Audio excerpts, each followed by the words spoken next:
Good morning. My name is Shadrach Diomo, and I'll be getting a lot of videos sent to me by friends, especially from Yoruba land, talking about the Igbo coup, Igbo coup, Igbo coup.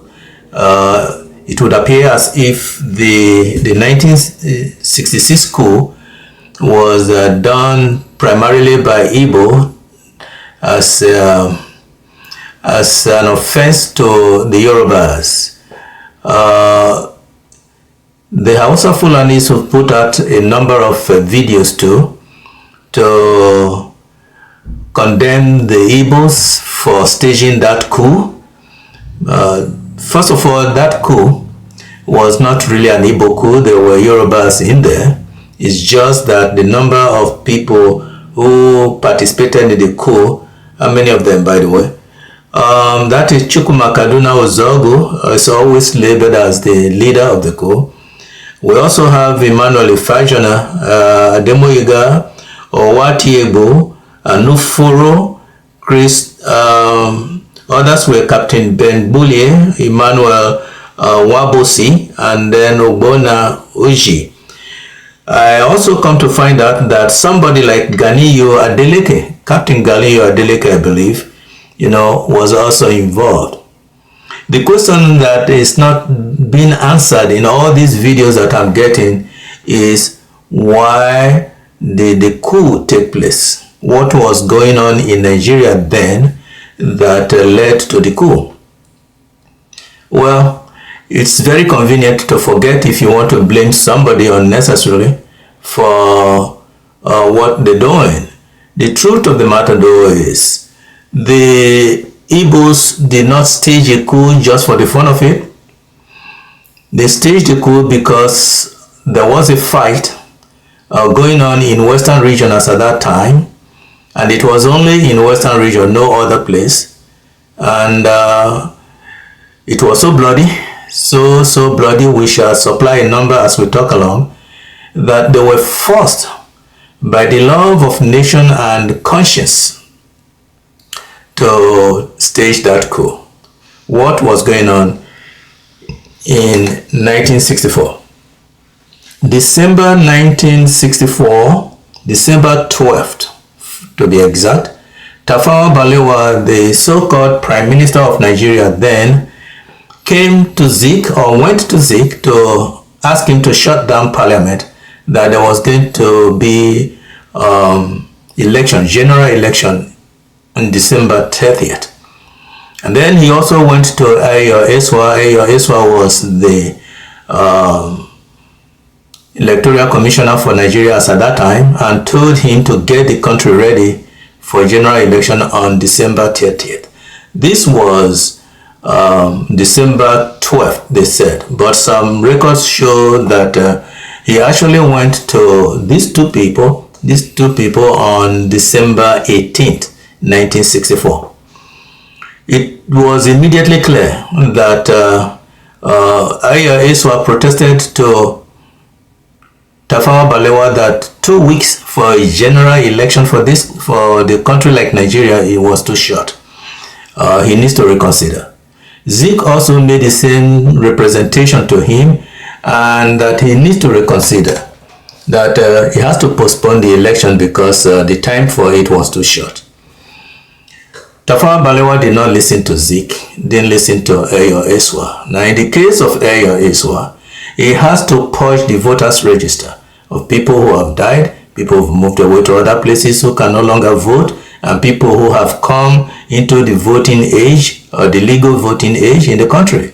All that have to be cleaned out and then resurfaced so that it can be used for that election.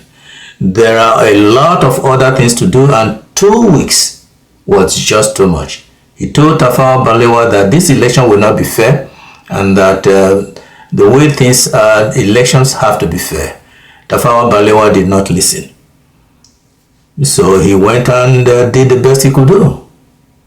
Right from jump, the registration of candidates for different political parties never went well. By the way, there were 3 political parties in the country as at that time. The NNDP, which was Samuel Akintola's party in the Western region, the NNA, I believe, NNA, which is the Tafawa Balewa Northern People's Party, and then OGWU.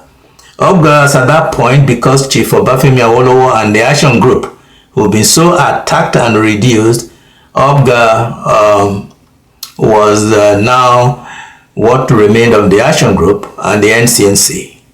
Okay, so OGWU protested to Zik that the time was too short, election wasn't going to be fair, and Zik protested again to Tafawa Balewa, who has the final say that he needs to do something about the timing of the election.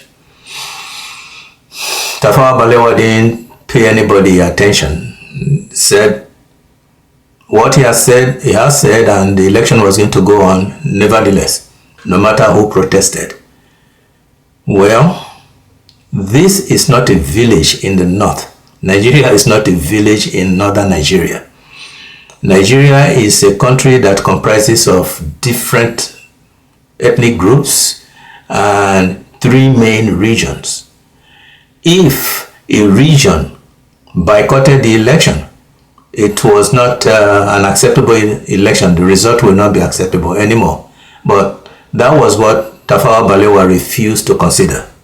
Now, questions arising from that Tafawa Balewa action is, the election was also supposed to start around December 1963, so that the whole of 1964 would be used for electioneering in Nigeria. People campaigning, selling their ideas to Nigerians, and then asking them for votes. That's how the one that brought Tafawa Balewa into office, even though it was rigged against the Action Group, that was how it was done. And as at that time, Tafawa Balewa, I don't know if he has, but there was no history of a country that ran its elections within 2 weeks. So the whole idea of running Nigerian election in 1964-65 within 2 weeks was not a part of the history of elections in Nigeria. But election malpractices who've been actually started the foundation of Nigeria. Just as I said, the 1959 election was rigged by James Robertson's government, that is the British government in Nigeria. So Britain rigged the very, very first election in Nigeria. It's difficult to say whether that was the example Tafawa Balewa was following. But if that was the example, he was doing it very, very, very crudely. Right? So that was what happened. Now, election went on. Voting was rigged. Ballot papers burnt. Out of all the candidates that came from NNA, over 78% of them were returned unopposed. For the NNDP,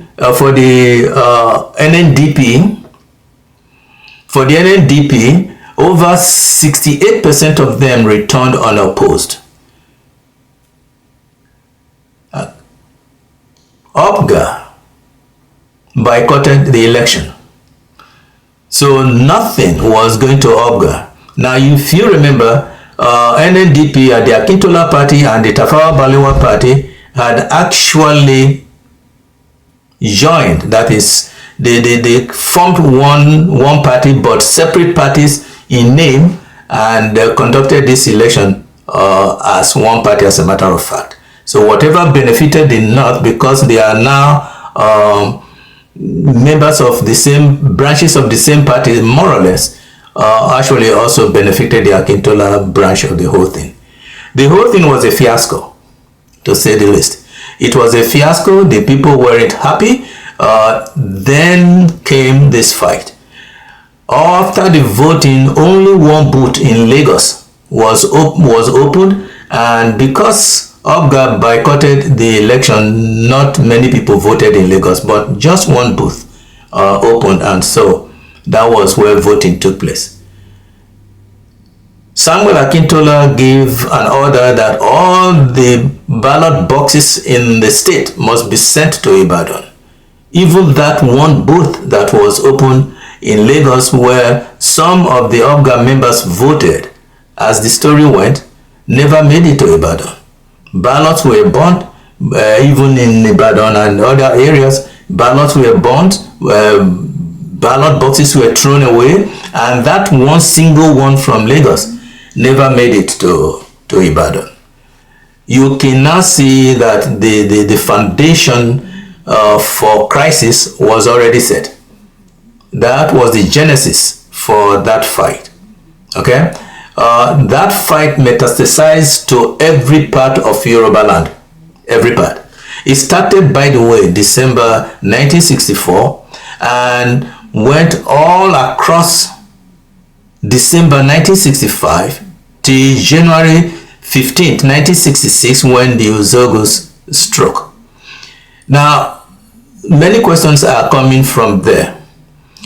Why did Tafawa Balewa decide that election has to be 2 weeks in Nigeria?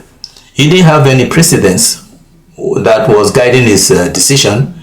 The one that brought it, the election that brought him to power, was not done in 2 weeks, so his examples are non-existent.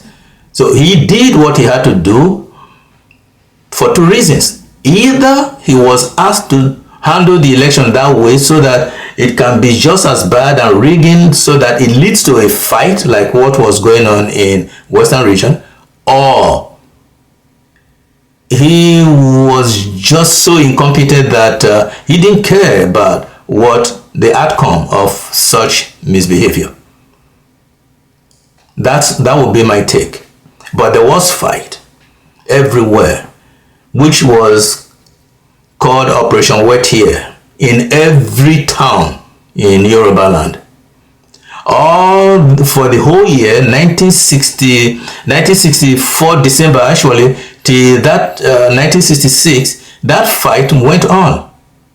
While that fight was going on, people were dying. Lots of people died. Nobody's talking about the number of Yorubas who died. Nobody. It's so sad. But a lot of people died. Okay? One estimate I saw was 4,000 Yorubas were killed every day. Every single day. That couldn't be accurate because nobody actually went into the streets to count how many Yorubas were dead. Or how many Yorubas died every day. Okay, so it was a rough estimate, a very rough and incorrect estimate. But we shall use it. Let's just take that as our sample, that 4,000 Yorubas died every day. Like I said, that fight metastasized to every city in Yoruba. I saw it everywhere when I went there. The marks. I saw the scars everywhere when I went there in 1973. From Ilesha to Ijeda to Imesili to Oshobo, the scars were there. Okay, so a lot of people died in that area. While this fight was going on, there were certain chances to stop it, but none of that took place. Okay, while this fight was going on, the High Commissioner for Britain was in Nigeria. As a matter of fact, Mr. James Robertson just left Nigeria not too long ago. Queen Elizabeth was in Britain, listened and saw what was happening in Nigeria. They just left Nigeria.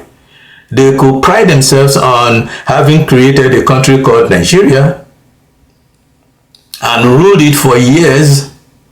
But when this fight was going on, there was not the indication that they gave a crap about the life of Nigeria or Nigerians. They said nothing.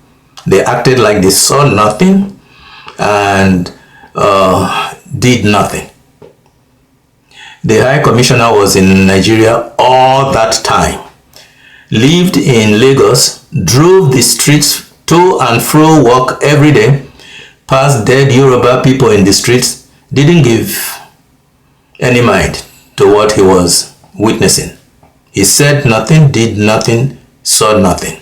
So was also the American ambassador in Lagos, saw what was happening, got all the report, drove in the streets of Lagos to and fro work every day, saw dead Yorubas in the street, saw everything, all the houses burnt. He said nothing, did nothing, saw nothing. Okay? All that time the fight went on. Only the students came to Tafawa Balewa to plead with him to put the police in the street to stop the fight. Tafawa Balewa didn't listen to them. The other person who tried to influence something there was that lone gunman in Ibadan Broadcasting Corporation House building, who turned out to be Wole Soyinka, as the story goes. Okay, but even then, that did nothing to stop the fight. Okay. Now, the students who've met, no other person put in a word to say we should not have this in our country. The country was about 6 years old as at that point, and already we were seeing the beginning of a war. It should have been proper to stop it one way or the other, but Tafawa Balewa didn't care. Sardauna of Sokoto, who was there, one of the premiers too, didn't care. The story was that Zogu went to him 3 times to plead with him that our country is going the wrong way. This is a direct quote right now. Our country is going the wrong way. They, the politicians, talking to Sardauna of Sokoto, should pull it back 3 times. So it wasn't that Zogu just woke up one day and then pick up gun and say, okay, let's go and shoot people and stop this fight. No. He made 3 attempts with Sardauna of Sokoto, his godfather, by the way. Okay? Sardauna of Sokoto did not pay him any mind, and so he left. The fight never abated, not for one day. From that 1964 December to that 1966 15 January, that fight never abated. Every day it increased. Every day. Okay? While all that was going on, Zik was in Lagos. Zik didn't go anywhere. He saw nothing, said nothing, did nothing. Okay? That was Zik. That also, Ironsi was already chief of staff. He wasn't the prime minister, was a military man, but he had power. Okay? His position gave him a very exclusive privilege that he could go to Tafawa Balewa's office and tell him, sir, this is a young country, 6 years old. The white man just left here and now we are fighting, our people are dying in the street. He needs to do something immediately. If he had gone to Tafawa Balewa and present his case in a matter-of-fact way, Tafawa Balewa would not have found the balls to say no. Ironsi did not do that. What about the Obas the Obas in Yoruba? They did nothing. I have not read anywhere where the Obas held a meeting, came together, went to Tafawa Balewa to say, this fight here must end. That would have been a recognition of the fact that the people dying are their people, right? That never happened. Okay, so the Obas did nothing. The Yoruba Obas watched their own people killed in millions and said nothing, did nothing. Only the students, the probably Lagos and Lagos, Ife and Ibadan made an attempt, at least put in a voice to Tafawa Balewa to stop the fight. He was the only person anybody could talk to. Okay? So, other than those, no one else. So that is that portion of the story. There was a fight going on, very serious fight. Yorubas were dying in thousands every day in most cities of Western region, and the people who could have done something and made a change never even lifted a hand to do anything. They didn't say anything. the American ambassador in Lagos, the British High Commissioner in Lagos, Queen Elizabeth in Britain, Mr. Robertson, James Robertson, who was the Governor General few years ago. Even the police commissioner was in Britain. He said nothing, did nothing, saw nothing, and just kept quiet, while the Yorubas were dying in thousands. Okay, so those are the civilians. What about the Yoruba soldiers? The position of GOC, that is Ironsi's position in the government, in the military, would have been given to Samuel Ademologo, Brigadier Samuel Ademologo, if Britain did not give it to Ironsi, because he was the one who contested that position with Ironsi. He was sitting in Kaduna Pretty, commanding the 1st Battalion. I think that was my finding. He saw nothing, said nothing, did nothing. A Yoruba officer, top Yoruba officer in the army. Okay? What about Brigadier Ogudingbe? He was in Lagos. He was Irosi's chief of staff.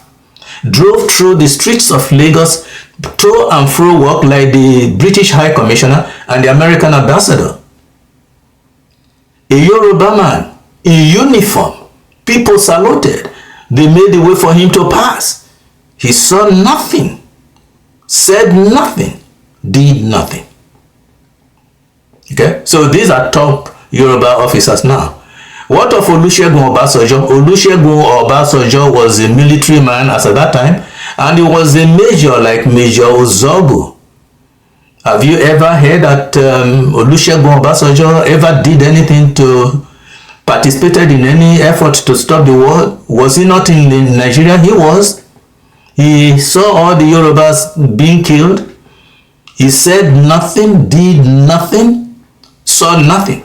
That's Olusegun Obasanjo, the man who became Nigeria president. A Yoruba man. Okay? I'm stressing these things because if you look at the narratives from these Yoruba, what do you call them? Influencers, they call them? It's just nauseating, really. The Igbo stage a coup. This fort is Igbo. That is Igbo. They call it Igbo coup. We shall come to that.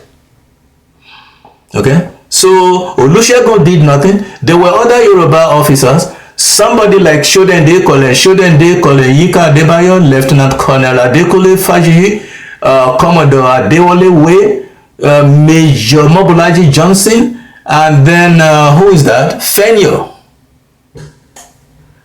All are Yoruba officers.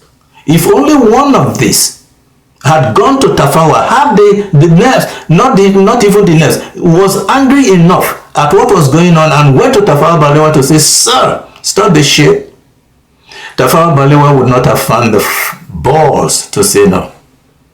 None of them did. The Yoruba officers.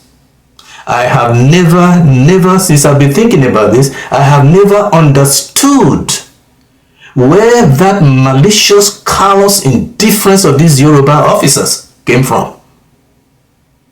I have never understood it. They didn't care. They were just, I don't know whether they were happy or just dead or were out of the scene. I have no idea. Why the NZEOGWU'S should have more love of nation and love of their fellow citizens than the Yorubas themselves, I have no understanding of it. But it was callous, heinously callous, in my opinion. Okay, heinously callous. So where were the Yoruba officers? If any one of them had made this effort to stop the fight, go to Tafawa Balewa, first reason with him. If he did not listen and did not act, then use what you must use to stop the killing. We would not have gotten to Biafra. There wouldn't have been a war between Nigeria and Biafra if those who were supposed to stop the fight, who knew what was going on, made the effort to stop the fight. in the streets of Yoruba. Okay, they didn't. And why Balewa? Balewa was in Lagos. He didn't travel to his ghetto in the north. He was in Lagos, was seeing all this every day. How a man who said he was the prime minister of a country could have the conscience to watch all that and see it through? It beats me. It beats me. Why did Sardauna of Sokoto not even consider for 1 minute Zogo's appeal to him? I don't know. So sitting down here, I am thinking that that plan, that election was planned, and the plan was given to Tafawa Balewa to carry out. If that is true, and if that plan was by some other country, just so that they can get to some money, and I strongly suspect if there is another country involved, it was Britain. Okay, it was Britain. Okay, if that's the case, then that fight went on and nobody cared. Nobody cared how many Yorubas were dead, because they wanted to, either that fight was supposed to lead to something else, and it did lead to something else. Okay? Or that fight was planned into the voting, because everything looks like it's a plan. You understand? Tafawa Balewa should not have waited for the time to run to December something and then came out and said, we are voting in 2 weeks in this country. That was new. Very new. It didn't happen when the British were there. Okay? There has always been rigging, but if this was the condition for the rigging that was to take place, it was heinous. Very, very heinous and very crude. Extremely crude. The one James Robertson did, he did very well. We don't have time to talk about all that today, but he made sure, the rigging was fine. Because if you look at that election of 1959, Tafawa Balewa did not campaign as Prime Minister for Nigeria.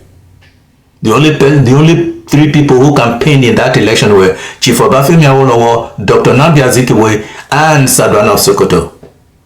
Tafawa Balewa didn't campaign. Tafawa Balewa is British Prime Minister imposed on Nigeria because they could do it. And so they rigged the election that Chief Obafemi Awolowo won just so that they can leave Tafawa Balewa there. They knew very well that Tafawa Balewa was highly incompetent, does not know what to do, but that was the candidate that was very good and fit for British aim in Nigeria. That's what Tafawa Balewa got there. Okay, you don't hire an imbecile to manage a technical institution. Okay? So all these people saw all this happening, did nothing. Especially more painful is the Yoruba officers who could have stopped this inferno and refused to act. The report I saw, as I said 4,000 Yorubas died every single day. If 4,000 Yorubas died every single day, and this fight went on for 395 days, unstopped for break any day, 395 days. So let us take just 9 cities in Yoruba. There were 3 epicenters in this fight in Yoruba land: Lagos, Ibadan, and Ogbomosho, where Samuel Akintola came from. The hatred and the fight, the anger were intense. So 4,000 people, and I have said this is an understatement, is undercounting the number of people who actually died in that operation right here for that 1 year and 1 month plus. Okay? But let us take that as our sample size. Since we don't have exact number, and nobody actually went into the street to say, somebody documented this as, by estimate, 4,000 every day. So 4,000 times 395 days in a year times 9 cities in Yoruba land. Bear in mind, there were more, everywhere Yoruba was saturated or overwhelmed with this battle. But if we use that number, 14,000 times 395 days times 9 cities, you should come to 14,220,000 Yorubas dead in Operation Wetie. Unless if there is somebody out there who would tell Shadrach the Omo that no Yoruba person died in Operation Wetie.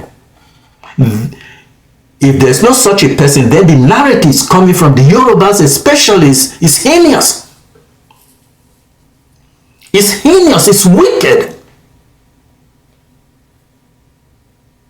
If it's true that 14,220,000 Yorubas died in Operation Wetie, with all their demologos and their ambassadors and all the other people, no Yoruba person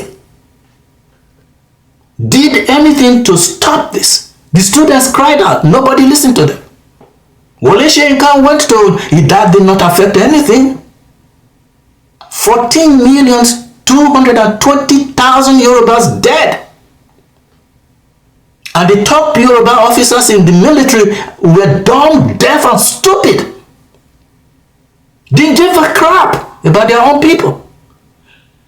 Now it took only the NZEOGWU'S, the Emmanuel Ifajunas, the Ademoyigas, the NZEOGWU'S, the Anuforos, the Captain Benbuliers, the Emmanuel Owambosi, and Ogbona Oji, and Captain Adeleke.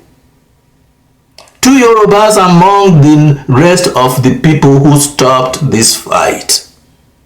The Obas did nothing. Queen Elizabeth and her Britain did nothing.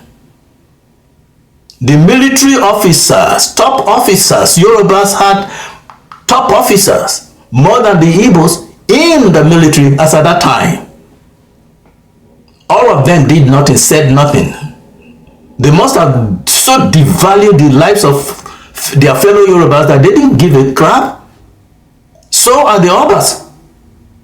So when you begin to come up with the narrative, this is an Igbo coup, this is an Igbo coup, this is an everything that I have seen so far and heard so far is from the Yorubas. From the Yorubas. This is why it is so concerning. It's an Igbo coup. The Igbos are this, the Igbos are that, the Igbos are this. What about the priceless love they showed to the Yoruba life? By putting their necks on the line to save the lives of the Yorubas. 14,220,000 dead by the day they came. Isn't that something? The narrative is wrong. Yoruba people, that narrative is wrong. You need to stop it. You need to stop it and stop it immediately because it's so grossly wrong. Even God is hearing and listening. The punishment will come in a way you do not understand. Your people did nothing. The Igbos saved them. And that is the crime they have committed against the Yorubas. Hausa Fulanis didn't care. They wanted to waste you. Don't you know? They are working for Britain. Britain has every good reason in their books to waste the Yorubas. There is a story about that. We will have time to tell that story. All this ingratitude, the ingratitude of this magnitude is unacceptable, Yoruba people. Totally unacceptable. You owe the Igbos an apology. Public apology. You owe them an apology. And if this is just, coming from trying to earn a daily bread in YouTube and TikTok, don't do it this way. You are condemning your soul as the most ungrateful people on earth. Most ungrateful to the Igbos. Okay? The world we live in today, if really you are interested in building a country, you need people. You can't do without the Igbos. What country would you have? Now, today I just read that America has sent military to Nigeria under the pretext of fighting what? Boko Haram and the rest of them. We don't have military there to do that? Well, perhaps we don't. Okay? We don't have. Perhaps we don't. That military is British military with a unit in Nigeria. Nigeria fits British military. They take orders only from military. All the officers went to sand mud to be trained. So they owe their allegiance to Britain and not to Nigeria. Otherwise, what's the level of threat there that American soldiers should go there? It's pretense for something else. It's always pretense for something else. Okay? It's always pretense for something else.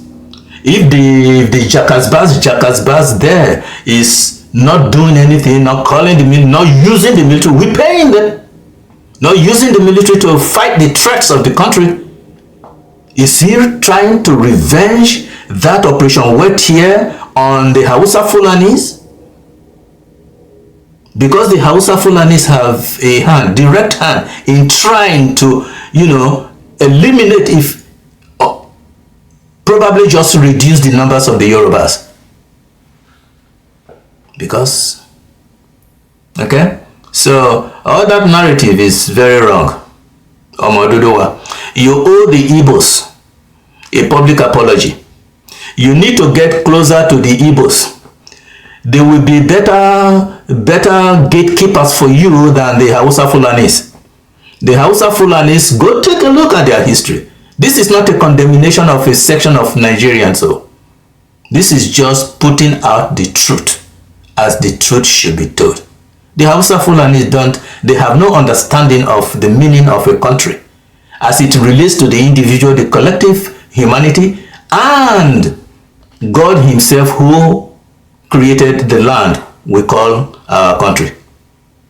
Okay? The Hausa Fulanis don't care. They don't give a shit. They have no understanding at all what it takes to build a nation. Because it is not the constitution or the other garbage they bring out, the Sharia and Islam and Christianity.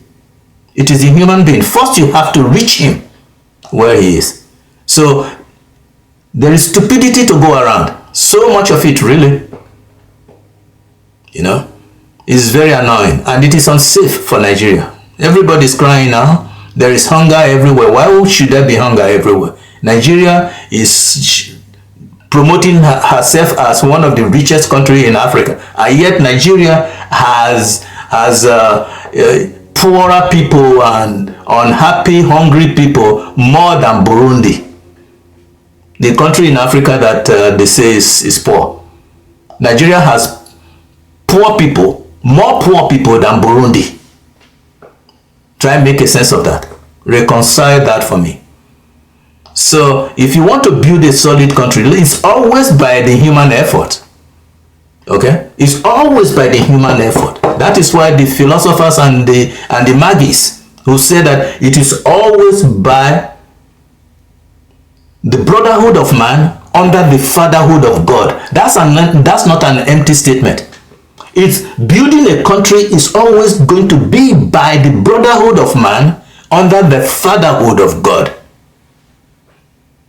You need to have the right leader, and Chief Obafemi Awolowo was the right leader. Not the Samuel Dego shit, Akintolas. No. Anyway, that's not the issue for today. Yorubas, you need to apologize to the Igbos. Make their life comfortable and acceptable. They saved your ass. You cannot deny that. They saved your ass. I just give you a list of your military officers who did nothing. These are majors. Obasanjo was a major. A friend of Uzogu did nothing, was not part of it. Only Major Ademoyiga, one Yoruba man. The rest Igbos. How do you show gratitude? Or when do you show gratitude? Instead, you turn around and you're bad-mouthing the people who saved your freaking ass. Don't do that. Okay? when we talk about this Operation Wet Here again, because it was designed by some people.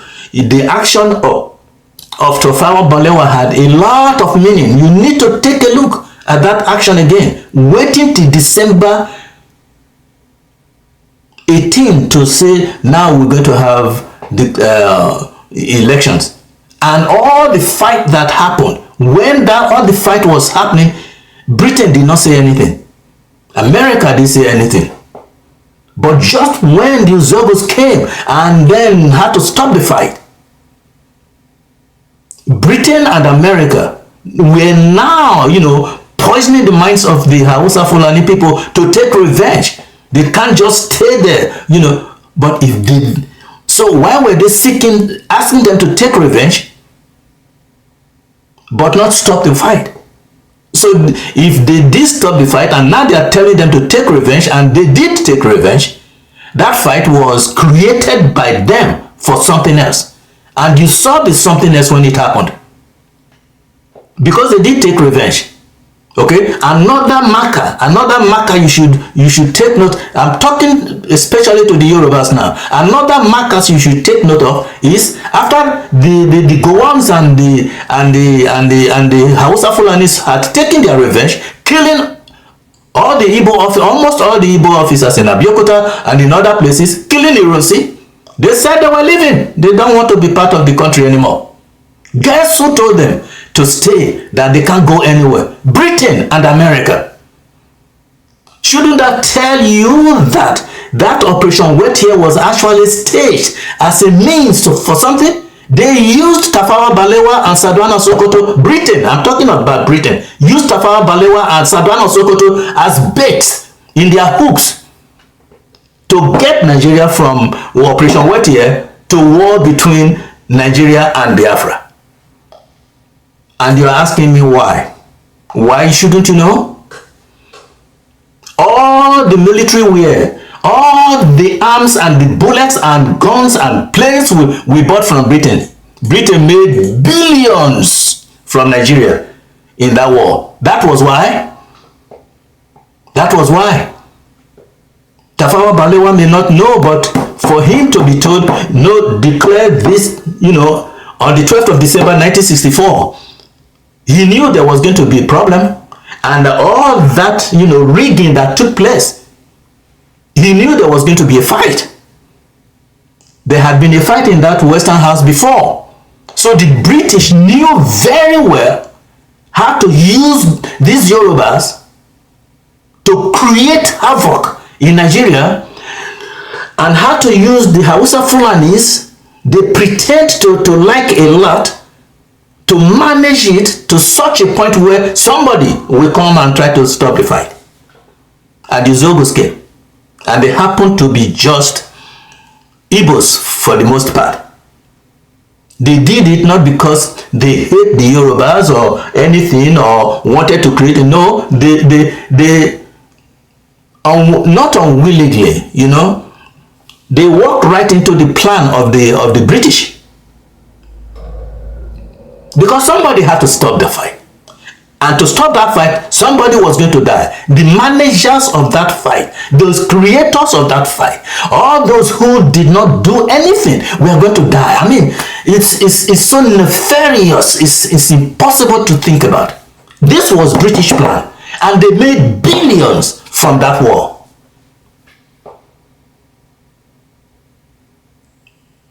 They made billions from that war. Okay, you can't tell me no, because we bought all the arms from them. If they had stopped the Operation Wet Here, we wouldn't have gotten to the point where they could make their billions. Okay, what is actually very, very insulting one way, annoying another, is that this same place called Nigeria, from there to Ghana, was where Queen Elizabeth I harvested slaves. Nigerian slaves, African slaves that she sold in the Caribbean to make billions. Billions. So that region is a region that will forever, feed Britain at the expense of the people who live there, because in the minds of Britain, those are their slaves. If now they can't sell them, well, waste 14,220,000 of them just so that you can get to the same billions you've been making from this same place since 1533. That was when Britain jumped into slave trade until it was stopped. And we who are there, the Yorubas, we are busy insulting and trying to create conditions of disagreement and hatred among ourselves. The Igbos is an Igbo coup. The narrative is so toxic and poisonous that nobody wants to listen to that. In fact, it shows how stupid these Yoruba, commentators are. They are not commentators. I don't even know. I think there is a word for them in social media. It's annoying. But it shows the whole world how stupid. They call us, subhuman species, humanoids. That's what they call us out here. We are humanoids. Okay? And when you see such things, who could say we are not humanoids? Nobody. And when you see that, the powers the Europeans are using to enrich themselves, we Nigerians too, Africans still have that power. Instead of using it for the benefit of humanity and to the glory of the Almighty God, they are using it as poison of their own people. Same power, Britain, white, Russia, China, same power. Nobody's using his organic brain cells to create all these technologies and the rest of the crap they are putting out there. Same power. The same power Africans are using, Nigerians are using to destroy their own people. It's what the white man is using. One person called me from Port Harcourt the other day and said, "Oh, do you know the spiritual controls the physical?" Of course I do know the spiritual controls the physical. But in Nigeria, the spiritual is not controlling the physical for a positive reason. It's for destruction. The white man is not using anything different from what the African has. Okay, same thing. And in America, they are telling you, where their power is coming from. It's like dropping, crumbs here and there for you to follow. But the black man is not following. So we come up again and again and again at this collective stupidity, becoming ungrateful to people who saved your ass. It's unacceptable. Yoruba, you owe the Igbos an apology. Please do it. It will be good. God bless.